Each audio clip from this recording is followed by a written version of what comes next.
Wait. What is this video title? Who's had a better season, United or Arsenal?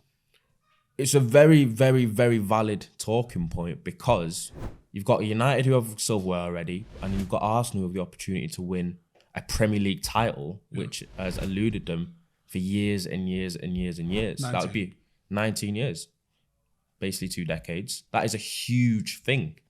And as we know, Premier League does rule above all as an English club. Right. Realistically. So if they win the league, this video's mental.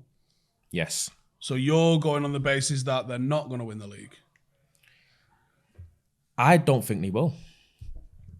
But if I don't either, to be honest. But if they do win the league title, then even if we finish 3rd and we get maybe the Europa League and the League Cup, I still think they have a shout of saying their season's still better because of almost the wire-to-wire nature that they did it. Wait, if they don't win the league, or if they do, if they win the league, they've had a better season. Yes. Fact.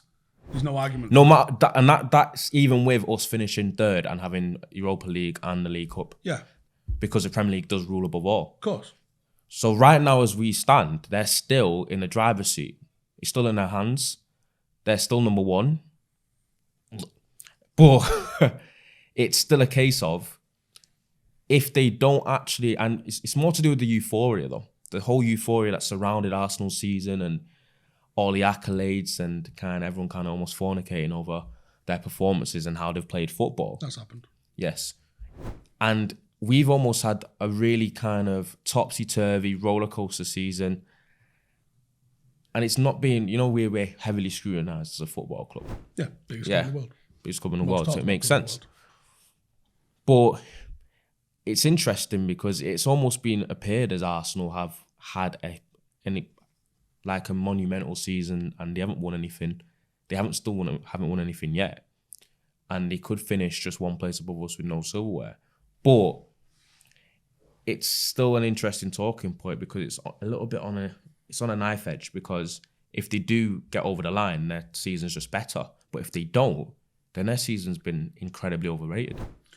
If they don't, and I think it's probably like 54% to 46% in favour of City at the moment. It's tight. Is that in your opinion? Yeah, that's tight. That's how tight I think it is. I think it just favours City a little bit. And this is going to get swayed by 15, 20% one way or another on the back of that game. It won't certainly decide it because there's still more points to be dropped. And a draw, like if City go and beat Arsenal but then draw 2 games on the bounce, there's no point in beating Arsenal. So, and that's the same the other way around. If Arsenal beat City but then draw 2 of those games, like because they've got Chelsea coming up, who are so bad they could easily beat Arsenal, like there's no point in beating City. So it's not done, whoever wins that game, but it is a massive step in the right direction. So I'm going to completely discount Arsenal winning the league because if they do win the league, then they've had a better season and this is madness. But if they don't win the league, I can't sit here and say that they've had a better season than United. I'm not having that. I think they've played well, but finishing one place above United, even if it's 10, 15 points. Yeah, the points total is what they'll say. Who gives a shit? At the end of the day, because this is what their whole argument when they won a couple of FA Cups back-to-back a few years ago. Like, at the end of the day, it's about winning trophies. We've both achieved the same thing in that we didn't win the league.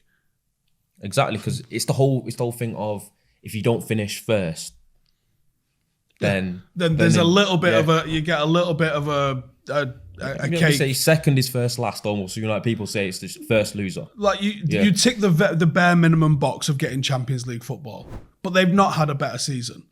If they don't win the league, they have not had a better season. United have picked up silverware. I think we finished 3rd. If it's 2nd and 3rd and we've got a trophy, even if it's the League Cup, we'd been a better season. The only argument on their side as well is if they do miss out on the league, it's the kind of progression that they might have shown in terms of their playing ability, the way the players have developed and how good they have looked generally in the football that they've played with how young the squad is. Because I think they might be around 2nd or 3rd youngest team on average in the league. They've also had some of the fewest injuries. And I know they'll say, we didn't have Gabriel Jesus for like half the season, but they've still been able to put out vastly the same sort of team. And I know they've got Saliba might be injured now. They have had injuries, but provably they've had less disruption to their starting 11 than anybody else. So that's what they could argue. They could argue that even if we do finish second, look at the progress that we've made under Arteta with how young the squad is, and it kind of could excite them for what they could be if they improve again next season. So that's something that they could argue about. But when you get Joel Bayer in here, because he's going to yeah. sit here and just tell you no matter what happens that the Arsenal have had a better season because, like you said, because of this perception that exists around them. But ultimately, that's the most Arsenal thing ever, because what have you won? Nothing. And I agree with that, because that's literally what the loudest thing that they talk about on social media, because they are the absolute social media, Twitter. They might as well call them the Arsenal Twitter warriors. That's literally what they are.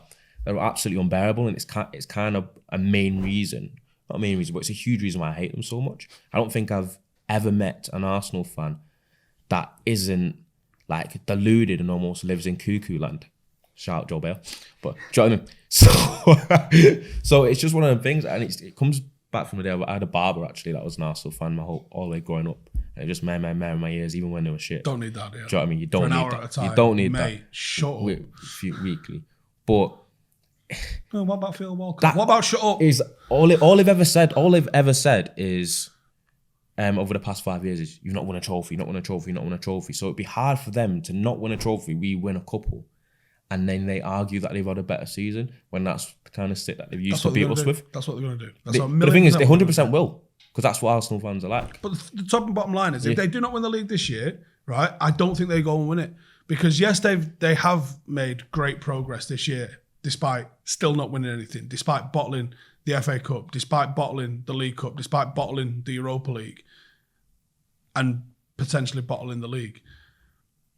Liverpool will not be as bad as that. Liverpool will not be fighting for 9th next season. Chelsea will not be fighting for top half next season, right? Yeah. Spurs will be a gatekeeper to the top 6, I imagine.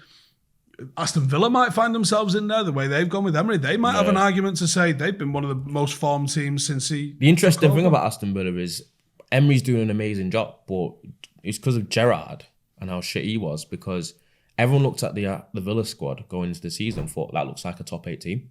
Yeah, I'd look at that as a good team. They're literally doing what they should be doing. Yeah. But as you said, teams are going to be better next season. So... can they up the levels again? But it's also target on their back is a big thing as well. So people know how good they are now, and that's going to be something difficult for them to overcome. They've had a free hit at it. Arsenal are a joke club, not won anything in 19 years. Coming into this season, they got away with it. They was not on anyone's radar. Everyone was worried about City. Everyone was worried about Liverpool. Everyone's always worried about United.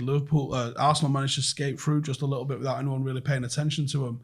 That because they've had such a good season this season, even if they don't win anything and come second, there will be a target on their back next year. And that's when you'll find out what they're made of. And you also think United's season will obviously be better, but in a sense of if you're looking at United and Ten Hag being in his debut season, 2 trophies, finishing 3rd, you're looking at it as if United could also kick on and be stronger next season as well. United's deficiencies are obvious. Yes. United have done the entire season without a striker.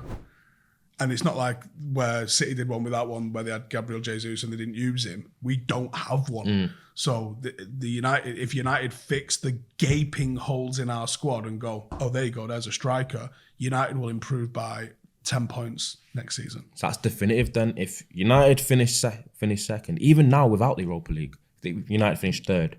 Arsenal finished 2nd with no silverware. We finished 3rd with the League Cup only.